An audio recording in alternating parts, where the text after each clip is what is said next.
só o que aconteceu agora há pouco, o ministro do Supremo, que está com a bola na mão, pode levar a bola embora, pode botar a bola no meio do campo, pode dizer que é escanteio. Ele, Ricardo Lewandowski, foi hoje ao Senado, ele foi discutir o anteprojeto lá que atualiza a lei do impeachment no Brasil e ele foi questionado sobre, claro, o orçamento secreto, já que só tem 2 votinhos para entrar lá, o do Gilmar Mendes e o dele. E ele disse, olha, não, eu vou levar, claro, todos nós levaremos em consideração a proposta que foi aprovada hoje pelo Congresso Nacional. Olha aí.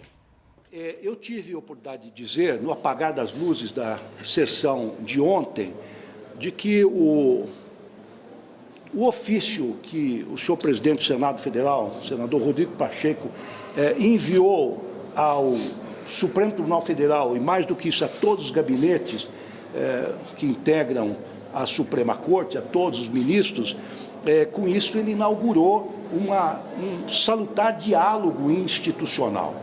Quer dizer, com isso nós paralisamos a nossa votação em homenagem ao Senado Federal, ao Congresso Nacional, e agora temos uma resolução, estou tomando conhecimento agora de seu conteúdo, e certamente nós levaremos essa resolução em consideração quando retomarmos o julgamento na segunda-feira, que vem às 10 horas da manhã.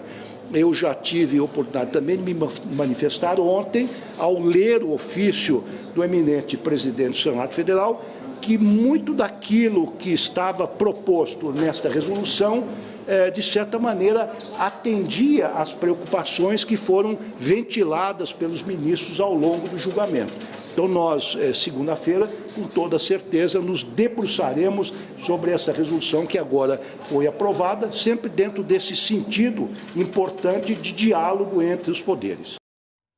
Vem pra cá, gente. Olha, Gustavo Uribe, eu tô achando que a sua apuração já estava mais avançada, hein, do que a minha.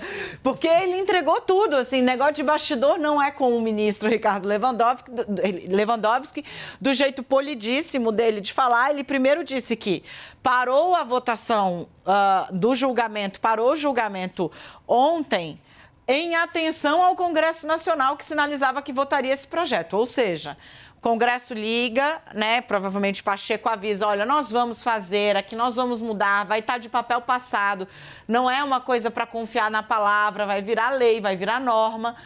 E aí eles travam o jogo, falam, vamos lá olhar, essa bola a gente cantou ontem. Então, ele assume que travou para ver o que vinha. E 2, aí ele fala que muito do que foi aprovado está dentro das preocupações, atende às preocupações do Supremo. Tá com cara de que pelo menos um dos 2, lembrando, para derrubar só precisa um votinho mais. Tá 5-4 nesse momento. Para manter o orçamento secreto tal qual ele foi aprovado agora pelo Congresso, você precisaria de mais 2 votinhos, os 2 votinhos que estão lá na prateleira, o do Lewandowski e o do Gilmar Mendes. Eita! Justamente, Dani, mas a sua linha está muito correta. Esse final de semana vai ser estratégico para a gente saber quais serão esses 2 votos e há uma disponibilidade de muitas lideranças partidárias de procurar Gilmar Mendes e Ricardo Lewandowski. Eu estava conversando com uma agora do Senado Federal, ela disse, vou tentar ir à residência dos 2, vou telefonar para os 2 para mostrar os nossos argumentos, porque derrubar o orçamento secreto, torná-lo inconstitucional neste momento pode acabar atravacando todo o jogo da PEC, primeiro da transição e depois da composição da equipe ministerial de Luiz Inácio Lula da Silva. E aí a gente vai ficar de olho na modulação do voto. Se eles irão na mesma linha eventual, se caso considerarem constitucional, do ministro Alexandre de Moraes, ou vão na linha de Cássio Nunes Marques e André Mendonça.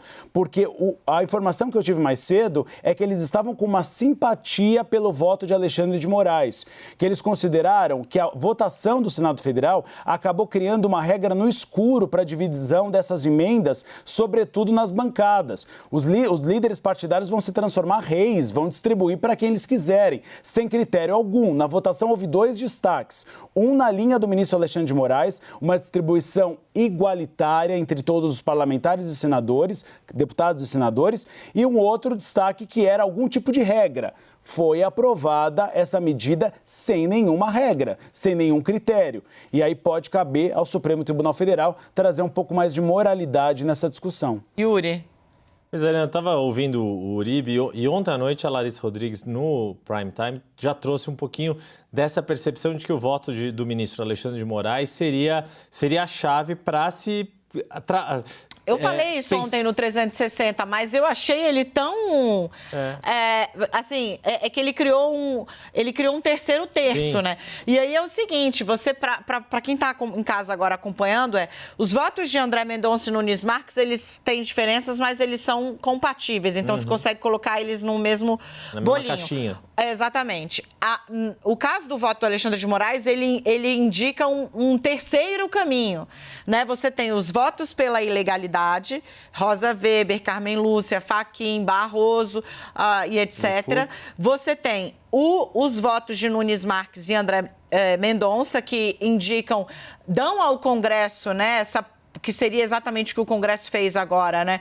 A questão, a obrigatoriedade de racionalizar a distribuição desse dinheiro. E você tem o voto de Moraes, que ele fala: o orçamento secreto, tal qual ele existe hoje, RP9 é o nome técnico dele, não existe mais. Ele vai passar a ser, esse dinheiro fica à disposição do Congresso, mas ele vai ser dividido sob as mesmas regras que já incidem sob as emendas individuais. Então, ele cria um terceiro caminho. E aí, se você vai Gilmar Mendes e Lewandowski para essa terceira caixinha, a gente teria um placar 5 contra pela ilegalidade, a 3-2. Entenderam? Porque tem o voto do Dias Toffoli também. Como é que é? Não, o Dias Toffoli também já votou. Ficaria mais ou menos 5-3-3, na verdade, né? Os 11 Não, mas o Toffoli votou com os ministros André Mendonça e Nunes Marques? Não. Foi? Não foi? Então, vou checar aqui para Ótimo, mas de todo modo você não teria uma maioria. Exato. O que obriga a haver algum tipo de mudança de posição interna para trabalhar na modulação do voto. Exato. Mas só para trazer essa questão, quer dizer, o voto do ministro Alexandre de Moraes abria essa alternativa, esse caminho, e isso que começou aí a ser costurado. Porque vale lembrar que esse projeto de resolução, que foi votado hoje no Congresso, ele foi oficialmente apresentado esta semana e publicamente apresentado essa semana, mas já na semana anterior estava circulando em gabinetes de alguns dos ministros do Supremo. Ou seja, já fazia parte das alternativas do campo todo, de novo, desse momento tão intrincado, dessa quinta-feira da política brasileira, que era um grande pega-vareta. Você puxa uma vareta, as outras iam se mexer juntos. E agora tem essa grande questão, a sinalização do ministro Ricardo Lewandowski, que parece por esse entendimento que consiga ao máximo agradar aí a gregos e troianos, ou pelo menos a esses três lados da Praça dos Três Poderes ficarem mais harmonizados. A grande questão é se vai ser o suficiente para destravar todo o resto que está imbricado nisso. A questão do espaço fiscal para viabilizar o programa social, Bolsa Família, e, consequentemente, todas as negociações com os partidos para a formação do Ministério do novo governo. Veja, o Toffoli votou com, né, a tese macro de que o Congresso deveria regulamentar. Ele sugere algo parecido com o Alexandre de Moraes, inaugurando aí de novo essa... Você poderia ter, então, nesse momento, 2 com Nunes Marques e André Mendonça, 2 do lado, neste momento, né, a Toffoli e Alexandre de Moraes, isso, então. 5 pela derrubada total. Você chegaria num cenário, 5, se 4, os dois 2. Vão, você teria 5, 4, 2, e aí você pode formar a maioria, se convencendo, né, André Mendonça e Nunes Marques a aderirem a esse segundo grupo inaugurado por Moraes. Vem bastante movimentação por aí, enquanto o julgamento não acabar, inclusive os ministros podem mudar de posição. Ainda temos essa. Obrigada.